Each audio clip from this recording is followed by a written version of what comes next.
CPIM വിട്ട് UDF പാളയത്തിലെത്തിയ നേതാക്കൾക്കെതിരെ രൂക്ഷ വിമർശനവുമായി മുഖ്യമന്ത്രി പിണറായി വിജയൻ. പാർട്ടിയിൽ നിന്ന് പുറത്തുപോയവർ രാഷ്ട്രീയ എതിരാളികളുടെ കയ്യിലെ കോടാലിയായി മാറി. ജി സുധാകരൻ CPIMന് ഒരു പോറൽ പോലും ഉണ്ടാക്കില്ല എന്നും മുഖ്യമന്ത്രി പറഞ്ഞു. CPIMലെ മുതിർന്ന നേതാവായിരുന്നു ജി സുധാകരൻ. സുധാകരനെ ഒരു ഘട്ടത്തിലും പാർട്ടി അവഗണിച്ചിട്ടില്ല.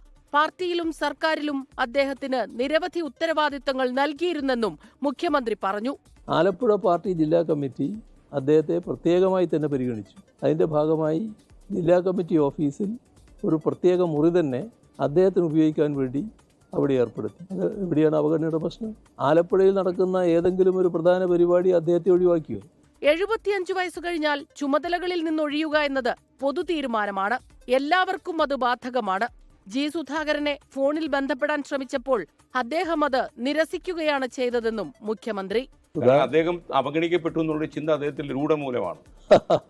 ഏതാ അവഗണന? നാസർ പറഞ്ഞു, അല്ല മുഖ്യമന്ത്രി നിങ്ങളെ വിളിക്കുന്നുണ്ടായിരുന്നു, നിങ്ങൾ എടുത്തിട്ടില്ല എന്ന് പറഞ്ഞു. എന്നെ വിളിച്ചിട്ടില്ലാന്ന്.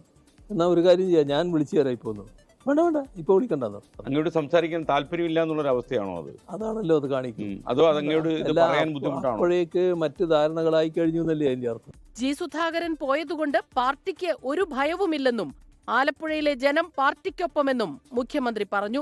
കണ്ണൂരിൽ CPIM വിട്ട് UDFനൊപ്പം ചേർന്ന TK ഗോവിന്ദനും V കുഞ്ഞികൃഷ്ണനും രാഷ്ട്രീയ എതിരാളികളുടെ കയ്യിലെ കോടാലിയായി മാറിയെന്നും മുഖ്യമന്ത്രിയുടെ വിമർശനം. തന്നെ പരിഗണിച്ചില്ല എന്ന് പറഞ്ഞിട്ട് കോൺഗ്രസുമായിട്ട് ആലോചനക്ക് പോയി അവരുടെ പിന്തുണയോടെ മത്സരിക്കുകയാണല്ലോ. ഇപ്പോൾ പാർട്ടി ശത്രുക്കളുടെ കൂടെ പോയി കയ്യിലെ കോടാലിയായിട്ട് മാറിയിരിക്കുകയല്ലേ. പാർട്ടിയെ ആക്രമിക്കാനുള്ള ഒരായുധമായി സ്വയം മാറിക്കൊടുക്കില്ലേ ഇത്. News desk 24.